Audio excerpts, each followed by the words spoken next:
C'est une première en France. À l'Université catholique de l'Ouest, à Guingamp, on peut désormais étudier la filière algues dans sa globalité, de la culture à la transformation.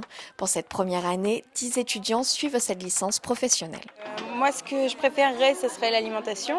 Donc, pour moi, c'est vraiment la priorité, ça, et les bioplastiques. Ça m'a plu tout de suite et je me suis dit que c'était une super opportunité parce qu'en Bretagne, les algues ont vraiment un super atout et un super avenir. Et donc métier d'avenir qui lie et innovation et les sciences et tout ce côté du contact avec la nature et avec la mer, ça me plaisait énormément. S'il reste de la Laurentia, le poivre de mer, Ouais. vous pouvez en rajouter, ça va remonter un peu. Ce jour, atelier cuisine, après avoir appris à cueillir les algues sur le littoral. Ils sont accompagnés par une passionnée. Depuis 10 ans, elle multiplie les actions pour faire connaître ce produit de la mer. Alors elle se réjouit de la création de cette formation. Ça montre que l'algue est vraiment un aliment et un produit tendance, j'aime pas ce mot-là.